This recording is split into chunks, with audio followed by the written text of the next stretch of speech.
Student, आप लोगों का मेरे चैनल पर स्वागत है। जैसे कि हम लोग यहाँ पे NTA UC नेट की तैयारी कर रहे हैं और आप लोगों की जो एंट्रेंस की डेट है वो भी आ गई है, तो हम लोग प्रीवियस ईयर के पेपर इस समय कर रहे हैं ताकि आपकी उससे हेल्प हो सके। तो आज का जो हम लोगों का पेपर है वो है जनवरी 2017 का जो थर्ड पेपर हुआ था वो है आपका। तो इसमें हम लोग देखते हैं इन्होंने इसका क्वेश्चन क्या है। इसमें 75 क्वेश्चन थे। तो पहला क्वेश्चन हम लोग देखते हैं क्या है। देखिए, जो पहला क्वेश्चन बताया है वो आपका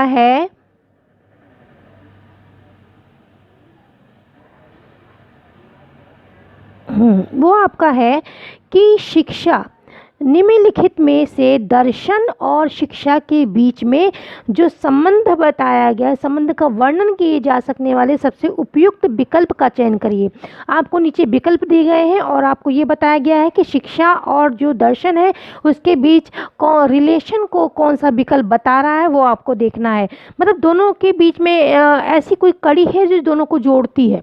तो पहला है आपका जीवन के उद्देश्य। अब देखिए, जीवन के जो उद्देश्य हैं बच्चों, वो आप अगर देखेंगे तो दर्शन में भी जीवन उद्देश्य संबंधित हो, तो वहाँ पे भी जीवन मूल्य, जीवन दर्शन या जीवन उद्देश्य बताए जाते हैं। और आप शिक्षा लेते हैं, शिक्षा के भी जो जीवन के उद्देश्य हैं वो शिक्षा में रखे जाते हैं, शिक्षा के द्वारा प्राप्त किए जाते हैं। तो अगर हम इस हिसाब से देखते हैं तो जो आपका पहला है वो आपका ठीक होगा। दूसरा है आपका कि मानव व्यवहार का अध्ययन। मानव व्यवहार का अध्ययन, देखिए एक तरह से ये मनोविज्ञान की बात है, ये मनोविज्ञान में मानव व्यवहार का अध्ययन किया जाता है, तो ये इसमें नहीं है। आपका तीसरा है रोजगार के लिए आवश्यक ज्ञान और कौशल। देखिए, चाहे रोजगार हो, चाहे आपकी कोई भी शिक्षा से संबंधित कोई भी समस्या आ जाती है, चाहे भी कौशल से संबंधित या रोजगार से संबंधित, वो जो हल किया जाता है वो दर्शन की सहायता से किया जाता है। तो अगर इसके हिसाब से देखते हैं हम लोग तो ये आपका तीसरा जो है ये भी ठीक हो सकता है। और आपका 4 है कि मानव अंत क्रियाओं का पैटर्न। ये इसमें भी एक तरह से जो मानव के व्यवहार की बातें हो रही हैं। और तीसरा, पांचवा आपका है जीवन मूल्य। तो जीवन मूल्य जो है वो भी आपके दर्शन और शिक्षा में दोनों में होते हैं। तो उसके हिसाब से अगर हम लोग देखेंगे तो आपका जो पहला ऑप्शन है वो बिल्कुल ही ठीक होगा। चलिए आगे चलते हैं। अगला क्वेश्चन है आपका, निम्नलिखित में से कौन सी विधि यथार्थवाद के सिद्धांतों में सबसे घनिष्ठ रूप से संबंधित है। यहाँ पे आपकी जो यथार्थवाद आपने पढ़ा है, जो फिलॉसफी पढ़ी है, जो दर्शन पढ़ा है, जो पश्चिम का दर्शन पढ़ा है, उसके बारे में ये क्वेश्चन है। और ये जो दर्शन है मैं अपने चैनल पे आप लोगों को पढ़ा चुकी हूँ, आप जाके वहाँ पे देख सकते हैं इसको। तो ये यथार्थवाद में वो क्या बात करते हैं, जो चीज़ हमको यथार्थ दिख रही है, ठीक है, जो सामने दिख रही है उसके बारे में, वस्तु की बात होती है यहाँ पे। तो यहाँ पे कह रहे हैं कि इसमें कौन सी ऑप्शन, कौन सी इसमें दिए गए हैं जो कि इससे घनिष्ठ रूप से संबंधित हैं। तो अगर हम इसको देखें तो खोज विधि है और एक ह्यूरिस्टिक विधि है, परियोजना विधि है, एक है करके सीखना। तो जो करके सीखना यानी कि डूइंग बाय लर्निंग, ये जो चीज़ है आपकी, ये है यथार्थवाद से बिल्कुल घनिष्ठ रूप से संबंधित है। तो इसका जो ऑप्शन है आपका वो तीसरा बिल्कुल ठीक हो जाएगा। अगला क्वेश्चन है कि निम्नलिखित में से कौन सी ज्ञान मीमांसात्मक उपागम में ज्ञान को बहुआयामी मानता है। देखिए, जो ज्ञान है, ज्ञान को कौन सा दर्शन जो है वो बहुआयामी मानता है। तो अगर आपने जैन दर्शन पढ़ा होगा तो जैन दर्शन में जो सत्य है, सत्य बदलता रहता है, सत्य को बहुआयामी माना जाता है। तो अगर आप जैन दर्शन का वीडियो देखेंगे चैनल पर मेरे, तो आपको उसमें ये पूरी अच्छी तरह से बताया गया है कि उसको ज्ञान को बहुआयामी क्यों माना जाता है, ठीक है। तो ये आपका जो जैन दर्शन है, इसका जैन दर्शन बिल्कुल ठीक है। जैन दर्शन का जो शयादवाद है, शयादवाद में बच्चों ये बताया जाता है कि कोई भी चीज़ है और नहीं है। अगर वो हमारे सामने एक नज़रिए से हम देखते हैं वो सही है, दूसरे नज़रिए से कोई दूसरा व्यक्ति देखता है तो वो सही उसको नहीं लगता, ठीक है। तो जैसे आप घड़े में पानी है तो कुछ लोग कहेंगे घड़े में पानी है, या ऊपर से देख के कुछ लोग कहेंगे मिट्टी का बना है, ये भी बात उसकी सत्य है कि मिट्टी से बना है। कुछ कहेंगे उसका ये रंग है, ये भी सत्य है। और कुछ लोग कहेंगे इसमें थोड़ा पानी है, या पानी उसको नहीं देखा, अगर पानी अंदर है नहीं देखा तो कहेंगे पानी नहीं है। तो हर इंसान का अपने नज़रिए से जो सत्य बताता है वो सत्य होता है, लेकिन दूसरे के नज़रिए से वो सत्य नहीं हो सकता। तो यहाँ पे सयादवाद की बात हो रही है, यानी कि ये सत्य को बहुआयामी तरीके से देखते हैं। तो ये जो बात कही गई है ये बात आपकी जैन दर्शन से संबंधित है, इसीलिए हम लोग जैन दर्शन पे टिक कर देंगे। अगला क्वेश्चन है कि बौद्ध दर्शन की कौन सी विचारधारा व्यवहारिक और संसारिक यथार्थ को महत्व देते हुए निर्वाण प्राप्ति का समर्थन करती है। तो इसमें देखिए एक हीनयान था, एक महायान था। तो अगर हम देखें हिसाब से तो इसका जो महायान है, जो कि निर्वाण की बात हो रही है यहाँ पे, तो वो आपका महायान बिल्कुल ठीक होगा। अगला क्वेश्चन है आपका कि निम्नलिखित में से कौन सा कथन श्री अरविंद के मत की समुचित व्याख्या करता है। तो अगर श्री अरविंद की आपने फिलॉसफी पढ़ी होगी, उनका अब जो न्यू सिलेबस आया है उसमें भी अरविंदों का है। तो जो अरविंद थे, महर्षि अरविंद जो थे, मे बी इस बार बच्चों इतना ये इसके बारे में नहीं है। वैसे मैंने जितने भी इसके थिंकर इस बार आएंगे, जितने भी न्यू सिलेबस में मैंने सारे थिंकर करा दिए हैं, तो मे बी आपके अरविंदों का नहीं है। लेकिन ये जो क्वेश्चन है इसका आंसर ये हुआ कि निम्नलिखित में से कौन सा कथन श्री अरविंद के मत की समुचित व्याख्या करता है। तो ये आपका है जीवन का उच्च स्तर का विकास होता रहा। बच्चों इसमें थोड़ा डाउट है कि सिलेबस में मैंने इसको कराया हुआ है, जहाँ तक मुझे याद आ रहा है ये है, और इस टाइम मेरे पास सिलेबस नहीं है इसका। तो इसका आंसर आप देख लीजिए कि निम्नलिखित में से कौन सा कथन श्री अरविंद के मत की समुचित व्याख्या करता है। तो वो आपका जो पहला वाला है कि जीवन का उच्च स्तर जो है उच्च स्तर तक विकास होता रहा, कि जीवन जो है हमारा वो हम जैसे जैसे जीवन में हम लोग आगे बढ़ते हैं या स्पिरिचुअल स्टडी की तरफ बढ़ते हैं, तो हमारा जो मानवता का, यानी कि मानव से महामानव इंसान जब पहले मानव होता है, मानव से जब वो और ज़्यादा अध्यात्म की तरफ जाता है तो महामानव का रूप लेता है धीरे धीरे। तो जीवन का उच्च स्तर तक विकास होता रहा। ये जो आपका इनका कथन था ये बिल्कुल सत्य है, तो आप इस पे टिक करेंगे, यानी कि पहला बिल्कुल ठीक है आपका। अब हम लोग आगे चलते हैं। आगे है आपका कि शिक्षा के समाज शास्त्र की अवधारणा में निहित है। शिक्षा के समाज शास्त्र की अवधारणा में क्या निहित है ये पूछ रहे हैं। यानी कि शिक्षा की बात हो रही है, समाज शास्त्र की बात हो रही है, जहाँ पे आपके जब आप विकल्प देखेंगे उसमें अगर दोनों चीज़ें किसी में मिल रही हैं तो आप उस पर टिक करेंगे। तो यहाँ पे देखिए इन्होंने बताया है कि अधिगम को सामाजिक दृष्टि से प्रासंगिक बनाने के लिए समाज शास्त्र का उपयोग होता है, एक इन्होंने ये बात कही। दूसरी है समाज के सभी वर्गों तक पहुँच के लिए शिक्षा के तौर तरीकों का निर्धारण करना। तीसरा है समाज शास्त्रीय परिप्रेक्ष्य में शिक्षा के उपयोगों पर विचार करना। और चौथा आपका है कि शिक्षा के लिए समाज शास्त्र के जो निहितार्थों पर चर्चा करना। ठीक है, तो यहाँ पे इन्होंने क्वेश्चन क्या पूछा था, इन्होंने पूछा था कि शिक्षा के समाजशास्त्र की अवधारणा में निहित है। निहित तो इसमें दोनों चीज़ें होंगी। तो इसमें देखिए 4 अगर आप देखते हैं तो शिक्षा के लिए समाज शास्त्र के जो निहितार्थ हैं उनकी चर्चा करना।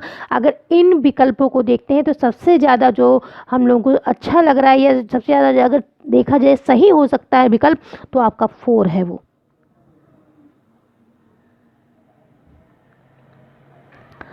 अगला है आपका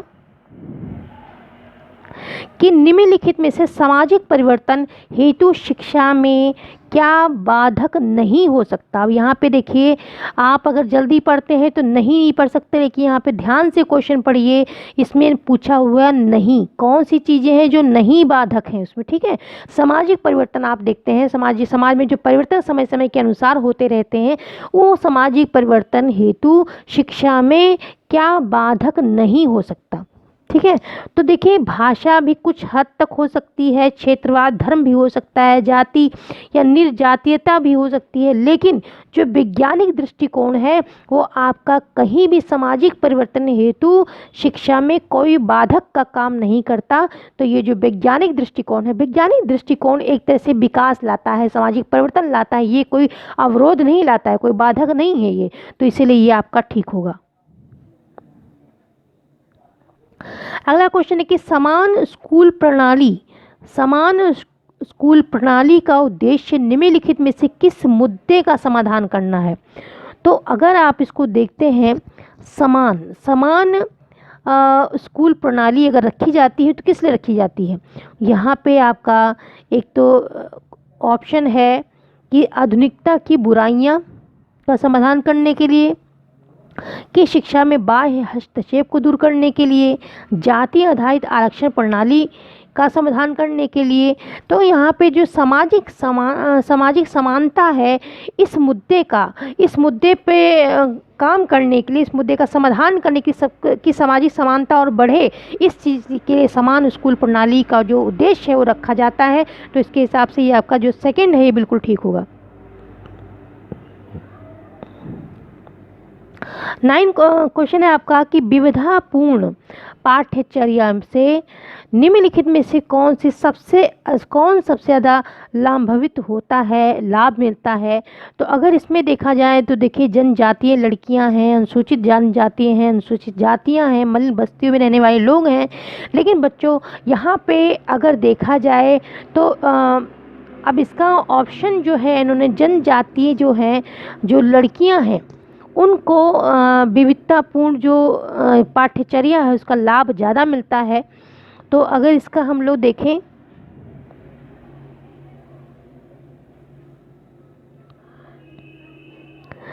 इसमें लिखा कि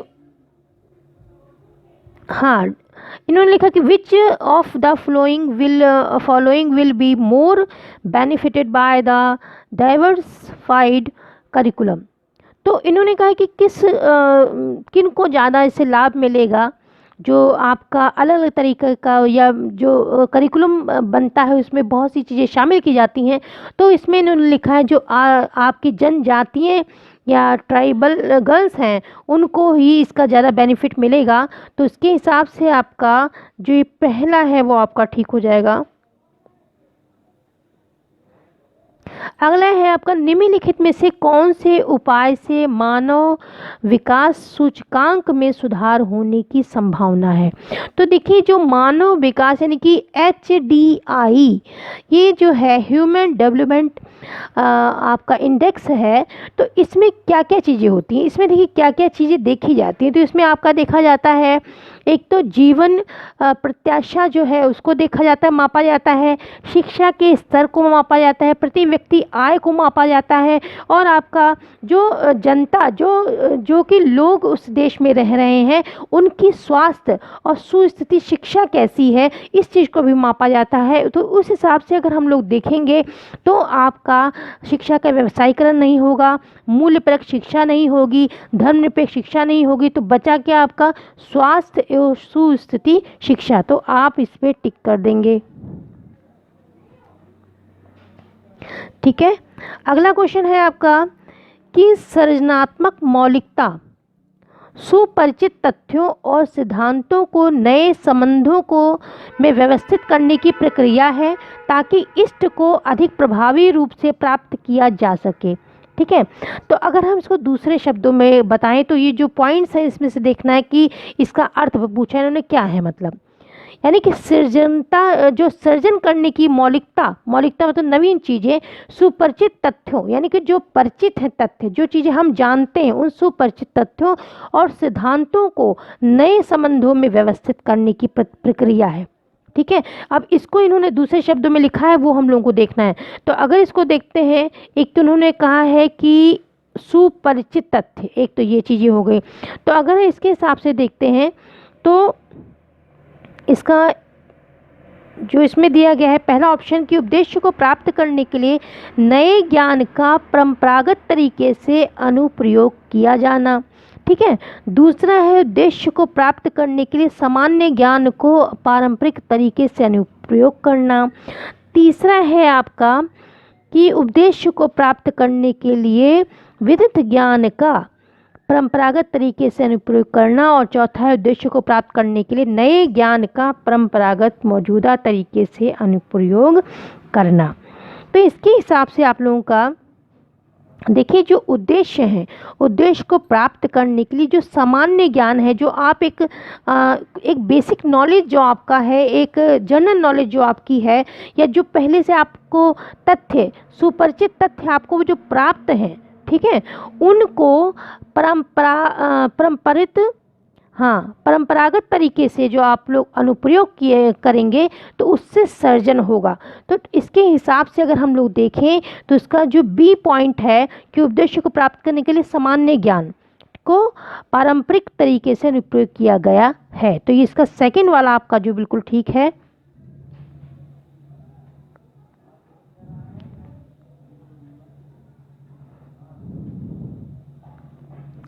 अगला क्वेश्चन है कि छात्रों का बौद्धिक स्तर अलग अलग होने के बावजूद हर बच्चे का बौद्धिक स्तर अलग अलग है, उसका आईक्यू लेवल भी अलग अलग है, उसकी रुचि अलग अलग है। तो बौद्धिक स्तर अलग होने के बावजूद उसके निष्पादन यानी कि उसके जो उसके निष्पादन स्तर को तुलनीय बनाया जा सकता है, कैसे, ठीक है। तो इसका जो पहला ऑप्शन है कि उन्हें रहन सहन की समान स्थितियां उपलब्ध कराई जाए, इसमें रहन सहन का और बौद्धिक स्तर का कोई मतलब नहीं है, ये नहीं होगा आपका। विविधतापूर्ण प्रशिक्षण दिया जाए, अधिगम सत्र आयोजित किए जाएं, तो ये भी पढ़ाई से रिलेटेड है। विविधतापूर्ण मतलब अलग अलग तरीके से उसको प्रशिक्षण दिया जाए, हर विधि से हर चीज़ें सिखाई जाएं, तो ये आपका हो सकता है। आहार और पोषक तत्वों को समुचित रूप से नियंत्रित किया जाए, ये भी कोई मतलब नहीं है इसका, आहार से और बौद्धिक स्तर का यहाँ पे क्या निष्पादन से कोई मतलब नहीं है। और आगे है आपका कि छात्रों को उनकी प्रतिभा के अनुसार वृद्धि और विकास करने का अवसर दिया जाए, एक आपका पॉइंट ये है। आगे है आपका कि छात्र अपनी क्षमताओं के अनुसार प्रदर्शन करने में सक्षम हो, ये भी ठीक है आपका। विविध आवश्यकताओं को पूरा करने के लिए अनेक विधियां और प्रविधियां बनाई जाएं, तो इसके हिसाब से आपका ठीक होगा बी, और आपका ठीक होगा डी और ई और एफ। तो इसके हिसाब से अगर हम लोग देखते हैं तो बी डी ई एफ यानी कि सेकंड वाला है वो आपका ठीक है।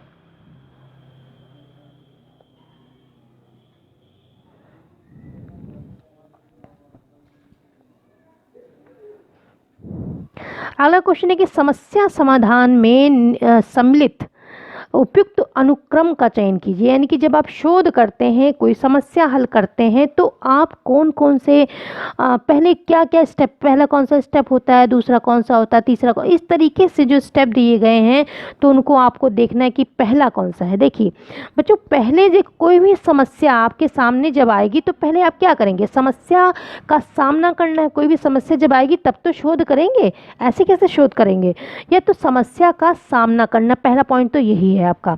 उसके बाद समस्या आपने समझ ली, समस्या आपके पास आ गई, फिर जो उससे रिलेटेड जो आपके डाटा हैं, उससे जो भी साक्ष्य हैं, उसके संग्रह है, उसको आप संग्रह करेंगे, ठीक है। फिर इसका ये दूसरा हो गया। तीसरा आपका है कि उसके बाद जब आपको डाटा भी मिल गया, फिर आप परिकल्पना जो हाइपोथेसिस है वो देखेंगे, कौन की परिकल्पना जो निर्धारित करेंगे, इसके लिए तैयार करेंगे, ठीक है। तो ये तीसरा हो गया। उसके बाद आप क्या करेंगे, उसके बाद आपका जो होगा, उसके बाद आपका जो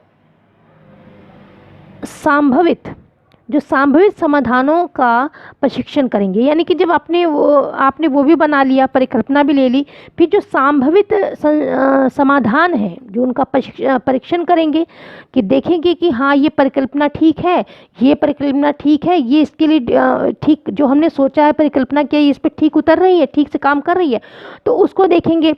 उसके बाद आप क्या करेंगे,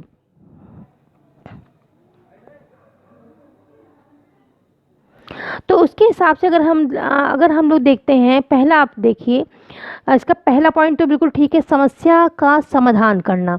अगर हम इसको इंग्लिश में, अगर कोई भी जब हिंदी में आप लोग देखते हैं तो फिर आप इंग्लिश में भी उसको एक बार देखिए तो अच्छे तरह से वो जो उसकी टर्म्स हैं वो समझ में आ जाएंगी। तो अगर हम इसको देखते हैं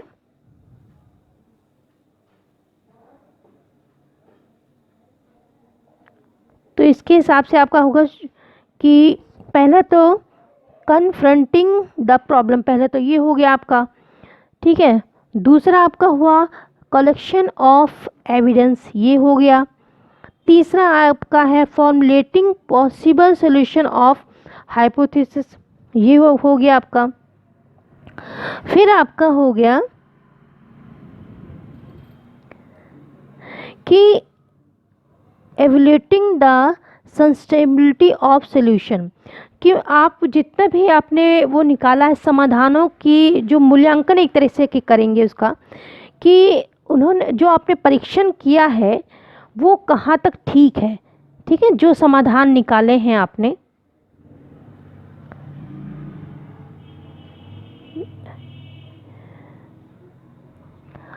और फिर जो सॉल्यूशन आपने निकाले, जो मूल्यांकन किया है, उसको आप टेस्ट करेंगे कि जो मैंने सॉल्यूशन निकाला है ये ठीक है कि नहीं ठीक है, ये देखेंगे। और उसके बाद आखिरी में आप लोग जो उसका निष्कर्ष है वो निष्कर्ष पे पहुंचेंगे। तो उसके हिसाब से अगर हम लोग देखते हैं तो आपका जो ए है वो बिल्कुल ठीक है।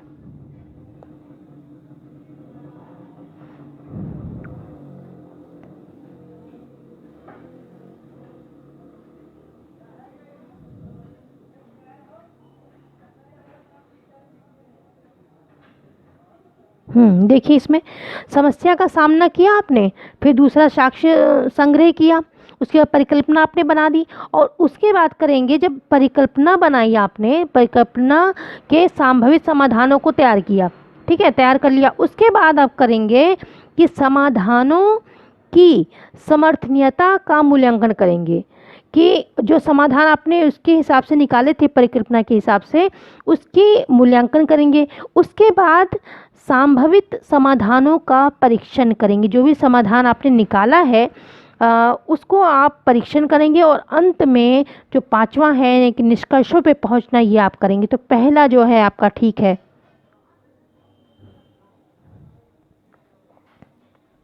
अगला क्वेश्चन है कि निम्नलिखित में से किस अवस्था के दौरान समवर्गीय समूह सदस्यता के शैक्षिक निहितार्थ अधिक हैं। ये कह रहे हैं कि समवर्गीय यानी कि बच्चा जो है वो अपने समान समूह में सदस्यता से उसकी शैक्षिक निहितार्थ अधिक है। जब ये अगर हम लोग बच्चों देखें जो किशोरावस्था में अगर बच्चे होते हैं तो उस समय वो ज़्यादा समूह में या अपने समान जो उनका समूह है उसकी सदस्यता में रहते हैं।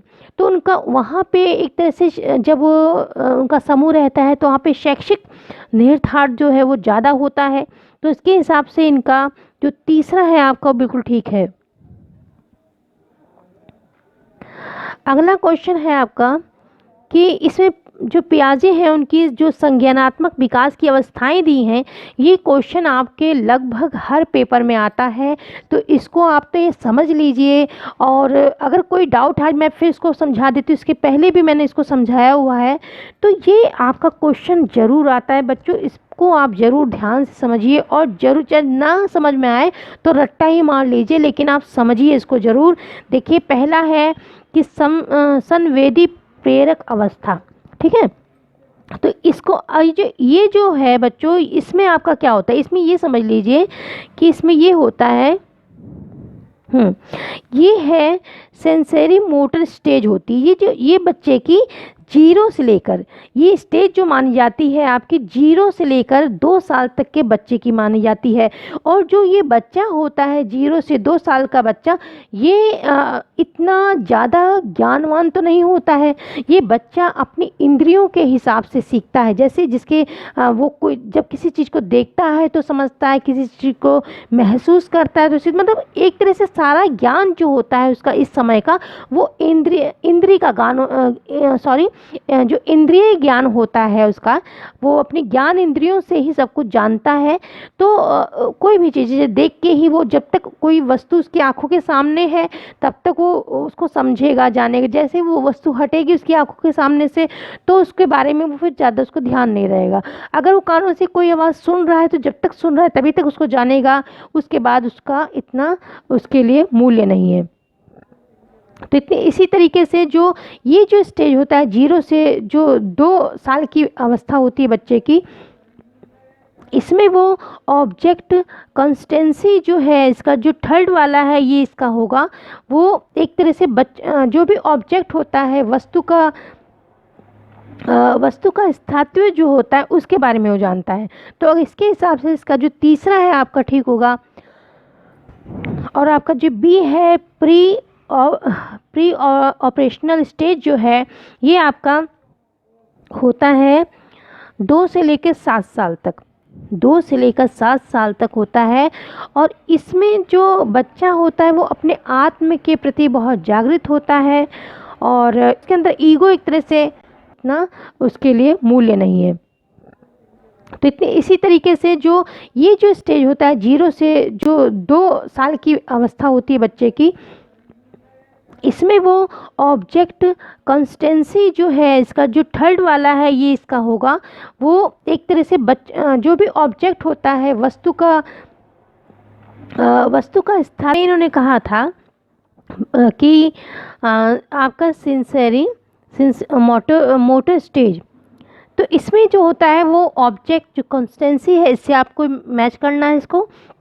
दूसरा है प्री ऑपरेशनल स्टेज, इसको आपको ट्रांसडक्टिव रीजनिंग से मैच करना है, जिसको कि हिंदी में पार निगमात्मक तर्क कहते हैं, ठीक है।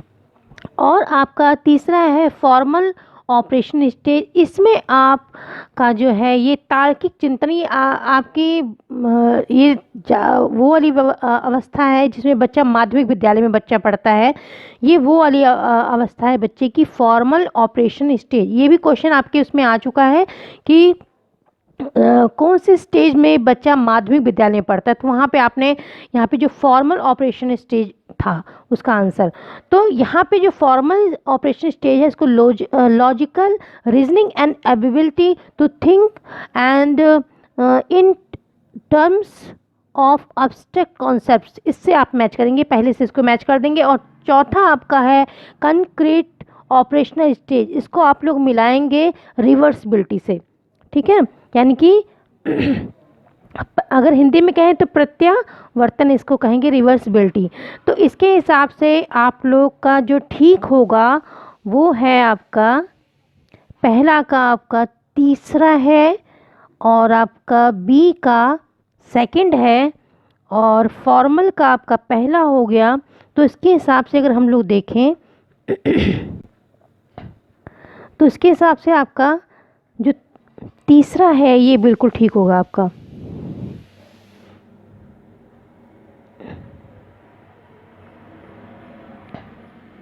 ये वाला, ठीक है।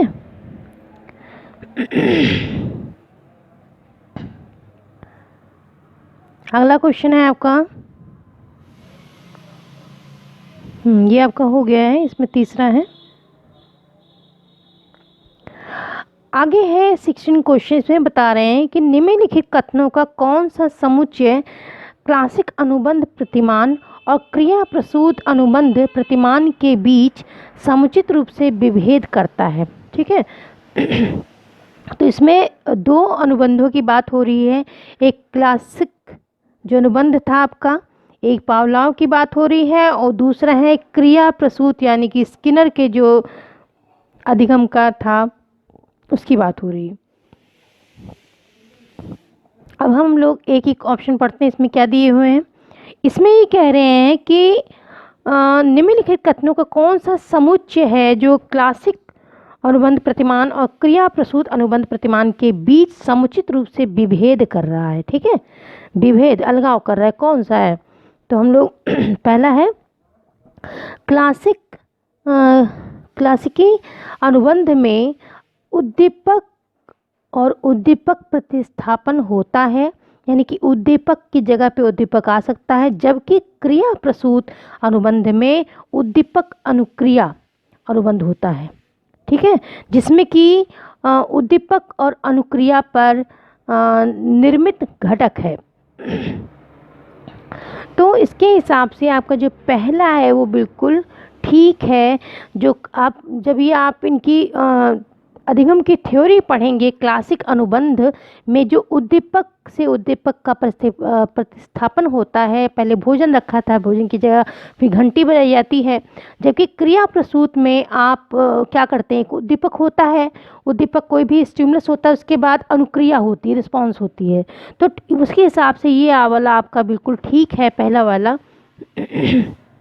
अगला है आपका कि क्लासिकी अनुबंध मनोदेहिक व्यवहार से संबंधित है, जबकि क्रिया प्रसूत अनुबंध प्रतिवर्तों से संबंधित है, ये आपका नहीं है। और तीसरा है क्लासिकी अनुबंधों में पुनर्बलन अनुक्रिया से पहले होता है। ठीक है, ये तो बात ठीक है। आपने जब उसमें पढ़ा था, जो उन्होंने एक डॉग पे अपना वो किया था, उन्होंने एक्सपेरिमेंट किया था, तो क्लासिकी अनुबंध में पुनर्बलन को पहले अनुक्रिया से पहले भी मिल सकता है। उसने कोई अनुक्रिया नहीं की थी, इसको भोजन पहले ही दे दिया गया था। ठीक है, तो ये पुनर्बलन अनुक्रिया से पहले आता है, जबकि क्रिया प्रसूत में अनुबंध में पुनर्बलन अनुक्रिया के बाद मिलता है। जब आप कोई अनुक्रिया करते हैं तो आपको पुरस्कार रूप में पुनर्बलन मिलता है। तो ये बात जो है इसमें बिल्कुल ठीक है। तो तीसरा भी इसका हो गया। आगे देखते हैं, क्लासिकी अनुबंध में प्रयोज्य अपेक्षक सक्रिय होता है, जबकि क्रिया प्रसूत में अनुबंध में लगभग निष्क्रिय रूप से अनुक्रिया करता है। तो ये अगर देखें तो आपका ये ठीक नहीं है। कि अगला देखते हैं कि क्लासिकी अनुबंध में माध्यम से सीखने में दो उद्दीपकों के बीच सहचर्य का एक महत्वपूर्ण कारक होता है। ये बात ठीक है। आपने देखा था कि जब भोजन दिया जाता था तो जब घंटी बजाई जाती थी उसमें एक समय की सीमा होती थी कि जितनी वो समय सीमा बहुत कम होनी चाहिए, ताकि हम लोगों को कंडीशनिंग वहाँ पे करनी थी, कंडीशनिंग होनी थी। उसको एक जो स्टिमुलस था, यानी कि जो भोजन था, उससे उसको प्रतिस्थापित करना था घंटी को। तो ये बात यहाँ पे ठीक है कि क्लासिकी अनुबंधन के माध्यम से सीखने में दो उद्दीपकों के बीच सहचर्य का एक महत्वपूर्ण कारक होता है, जबकि क्रिया प्रसूत अनुबंध द्वारा सीखने में अनुक्रिया और पुनर्बलन का सहयोग महत्वपूर्ण होता है। तो ये ठीक है आपका। इसके हिसाब से अगर हम लोग देखें तो पहला आपका ठीक है, तीसरा ठीक है और पांचवा ठीक है। तो इसके हिसाब से आपका सेकंड वाला बिल्कुल ठीक हो जाएगा। अगला क्वेश्चन देखते हैं। अगला क्वेश्चन है कि हल के अनुसार निम्नलिखित में से किसे आश्रित चर कहा जाएगा। ठीक है, आश्रित चर जो है बच्चों, वो एक होता है आपका स्वतंत्र चर होता है, एक मध्यवर्ती चर होता है, एक आपका आश्रित चर होता है। तो इन्होंने कहा है कि जो हल का जो अधिगम की थ्योरी थी उनमें उनका आश्रित चर किसे कहा गया है। तो इसके हिसाब से अगर हम लोग देखते हैं तो आपका जो सी है, विलोप के प्रति प्रावरोध, ये आपका आंसर बिल्कुल ठीक होगा। अगला है आपका कि अव्यक्त अधिगम संबंधी साक्ष्य निम्नलिखित में से किस अधिगम सिद्धांत प्रतिमान का आधार बना है। ठीक है, तो जो अव्यक्त अधिगम जो है, ये बात आप जो टॉलमैन की चिन्ह गेस्टाल्ट सिद्धांत पढ़ेंगे तो इनके इस सिद्धांत का एक नाम ये भी है कि अव्यक्त अधिगम तो इसीलिए ये आपका ठीक होगा, सेकंड वाला।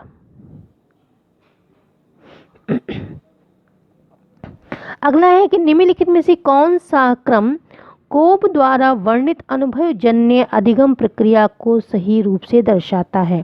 अब ये क्रम दिए हुए हैं आपको, उसमें देखना है कि जो कोब ने कहा था, अपना क्रम बताया था अनुभवजन्य अधिगम के लिए, तो उसमें कौन सा ये सही है।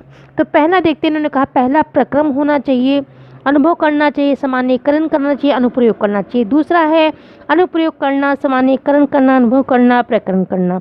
तीसरा है अनुभव करना, प्रक्रम करना और सामान्यीकरण करना, अनुप्रयोग करना। ठीक है, तो देखिए अब अगर इनकी थ्योरी को हम लोग देखते हैं तो पहले कोई भी चीज़ है, अगर हमको कोई भी कार है, कोई मान लीजिए कार है, कंप्यूटर है, तो अगर कोई व्यक्ति हमको ऐसे बता रहा है कि ऐसे चलेगा ऐसे चलेगा, तो हमको मालूम नहीं होगी चीज़। ठीक है, जब तक हम उसको खुद नहीं करेंगे, उसका अनुभव खुद नहीं लेंगे, तब तक हम उस चीज़ को नहीं जान पाएंगे।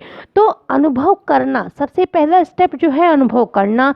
उसके बाद है उस पे प्रक्रम करना, फिर काम करना, फिर सामान्यीकरण करना और फिर उसका अनुप्रयोग करना। तो इसके हिसाब से इसका जो तीसरा है वो बिल्कुल ठीक होगा आपका।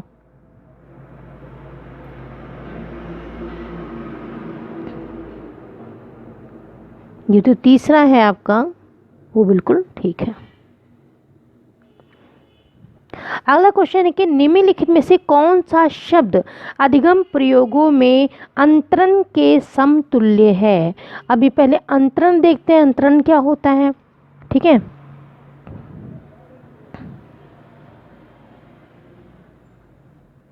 ये आपका 20 जो है इसमें पूछा गया है कि which of the following terms of equivalent of transfer in learning experiment। जो लर्निंग एक्सपेरिमेंट है उसके इक्विवेलेंट ट्रांसफ़र वाला जो टर्म्स है is the equivalent of transfer in learning experiment, वो चीज़ क्या है वो हम लोग देखते हैं। यानी कि निम्नलिखित में से कौन सा शब्द अधिगम प्रयोगों में अंतरण के समतुल्य है। तो देखिए कोई भी अधिगम जब होता है, अधिगम कौन सा अधिगम शब्द, इसमें अधिगम शब्द पूछा हुआ है, जो प्रयोगों में कोई भी प्रयोग करते हैं उसमें अंतरण के समतुल्य है। तो उसके हिसाब से हम लोग देखेंगे कि कोई भी अधिगम अगर हम सीखते हैं, कोई भी अधिगम की आपने जब कितनी भी थ्योरियाँ पढ़ी हैं, चाहे स्किनर की पढ़ी है, चाहे थॉर्नडाइक की पढ़ी है, चाहे उसमें आपने उद्दीपक पढ़ा होगा।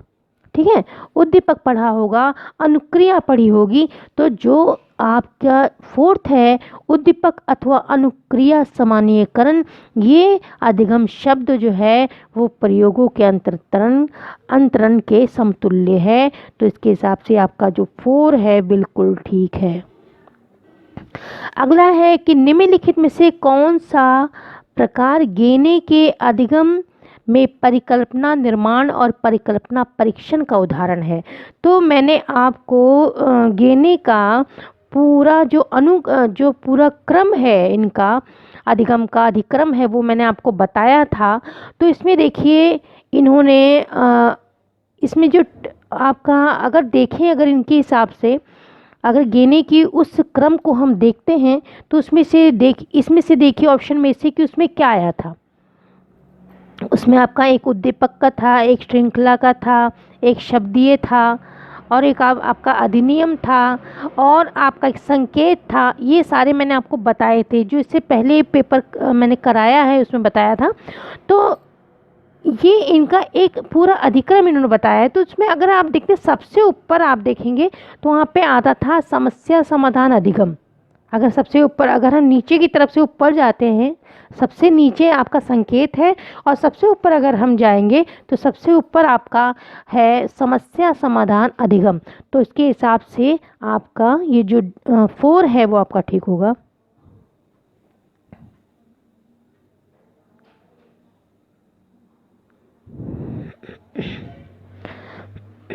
अब आपका 22 क्वेश्चन है, निम्नलिखित में कौन सी क्रिया प्रसूत अनुबंध पद्धति में किसी प्रबलन संकेत की उपस्थिति में अनुक्रिया कराया जाना सकारात्मक प्रबलन पर निर्भर करता है। जब भी आपको इस टाइप के क्वेश्चन आते हैं तो आपको 3 चीज़ों पे ध्यान देना है। एक तो उन्होंने कहा है क्रिया प्रसूत अनुबंध है, ठीक है, ये किसकी थी, ये स्किनर की थी। उसके बाद इन्होंने कहा प्रबलन संकेत की उपस्थिति, तो आपको ये देखना है ध्यान कि वहाँ जो प्रबलन संकेत की उपस्थिति है कि अनुपस्थिति नहीं है, तो इसमें इन्होंने बताया अनुपस्थिति है। उसके बाद देखना है, उन्होंने बताया कि अनुक्रिया कराया जाना, अनुक्रिया भी हो रही है, कभी कभी अनुक्रिया नहीं होती है, यहाँ पे अनुक्रिया हो रही है, अनुक्रिया कराया जाना। और सकारात्मक प्रबलन, यहाँ पे नकारात्मक प्रबलन नहीं, सकारात्मक प्रबलन पर निर्भर करता है। तो इसके हिसाब से अगर हम लोग देखते हैं तो यहाँ जो विभेद है, विभेद प्रशिक्षण, ये आपका बिल्कुल ठीक होगा। अगला क्वेश्चन है कि व्यक्तित्व के स्वार्थिक आवश्यक पहलू के रूप में सृजनात्मक आत्म की अवधारणा किसे प्रस्तावित किया गया। यहाँ पे आत्म की बात हो रही है, और अगर इंग्लिश में हम इसको देखते हैं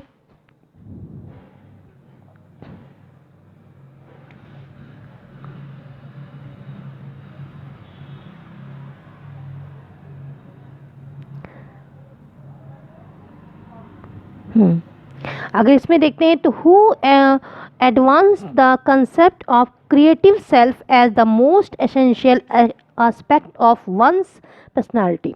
तो यहाँ पे एक यहाँ पे देखिए, एक तो एडवांस की बात हो रही है, दूसरी यहाँ पे सेल्फ की बात हो रही, क्रिएटिव सेल्फ की बात हो रही। तो ये जो एस्पेक्ट था, ये जो कंसेप्ट था, वो एडलर ने दिया था, तो इसके हिसाब से इनका जो सेकंड है ये ठीक होगा।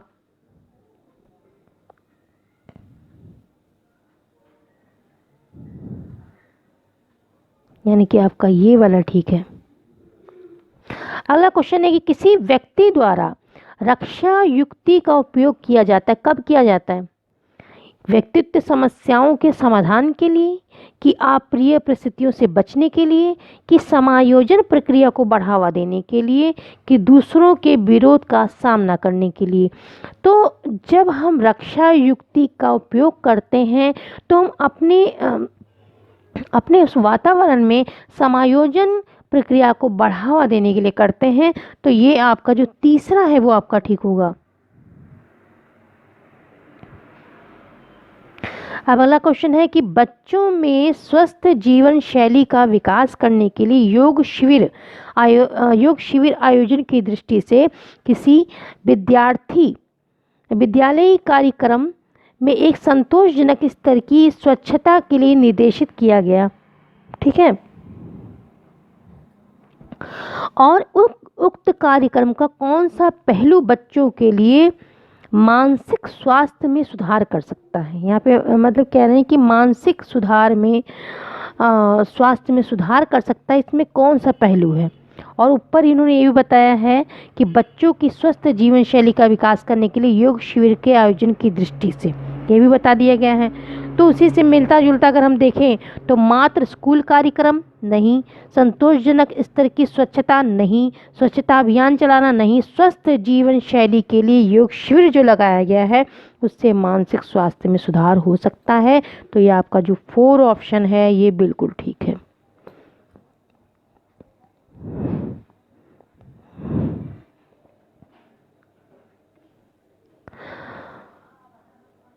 तो बच्चों ये वीडियो आज तक यहीं पे ये वीडियो समाप्त होता है। आप लोगों को कैसा लगा बताइए, और अगर कोई चीज़ में समझ ना आई तो आप उसको बताइए, हम दोबारा उसको समझाएंगे। तो थैंक्स फॉर वॉचिंग।